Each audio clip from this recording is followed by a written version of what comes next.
يشكل الكثير من الخطورة في مكان خطير. يحاول سالم الدوسري تمرير كرة ذكية إلى محمد البريك المدافع الطائر أو الجناح الطائر في الجهة اليمنى. يحاول البريك مر ومحاولة خطيرة وإدواردو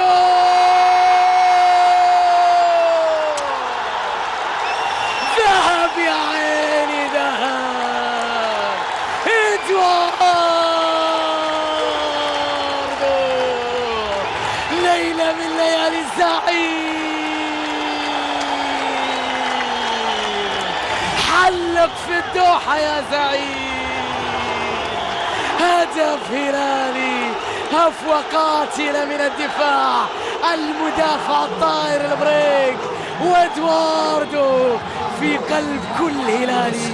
بداية قوية من إدواردو، بداية موسم خرافية يا إدواردو.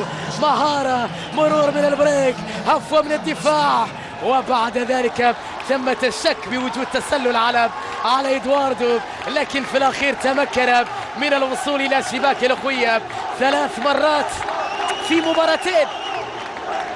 هدف هلالي أول يجعل الأمور أكثر تعقيدا على الأخوية. يريد إدواردو أن يكون لكل الهلاليين هذه المرة ستكون على تنفيذها. نام تايهي يلعبها عرضية، جحفري خلصها بالرأس في استعادتها مرة أخرى. مقصود يحاول البحث عن كرة عرضية أخرى، وبعد ذلك رأسية في مكان خطير، تسديدة قوية، هدف التعادل الأخوية قبل نهاية شوط المباراة الأول. تسديدة رائعة وهدف يجعل الأخوية يتنفس بعض الشيء بلغة كرة القدم، انه قادر على ان يخفف هذا الهدف من وضعيته، من ضغطه في مباراة اليوم. شوف اللقطة مرة أخرى، عرضية أحمد مقصود، الدفاع تدخل، الكرة عادت بعد ذلك إسماعيل في المكان المناسب بدون رقابة. إسماعيل وكرة يقولها حارس كلب، ولكن هنا ليست كذلك. هدف لأخويا ثاني، هدف لأخويا، نعم تشيكو فلوريس يسجل الثاني.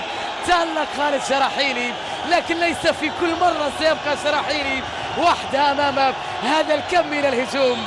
الأخوية يسجل الثاني. المطلوب منا الآن هدفين من أجل أن تمدد إلى أوقات إضافية. درويش خاطئ التمريرة، نواف العابد يستعيدها، لمسة ديغاو، محاولة من خارج المنطقة، تمريرة بينية لمصعد سالم الدوسري، يحافظ على كرته سالم، بينية لسعود،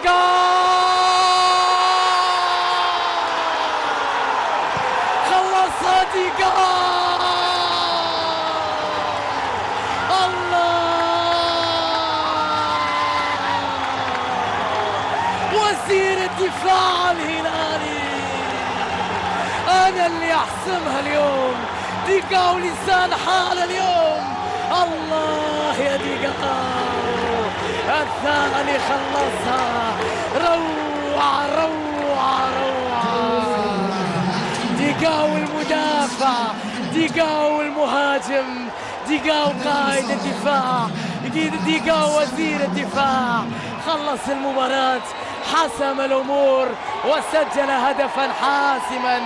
من يلعب في الهلال من سنوات طويلة، من سنوات طويلة، كأنه ولد في نادي الهلال، ما لديه من روح عالية، من إصرار كبير، من حب للقميص.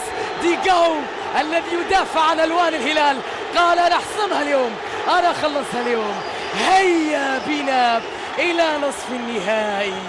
ديغاو سجل الكرة في توقيت قاتل وسجل التعادل وأشار إلى الشعار وقال هنا الهلال في قلبي.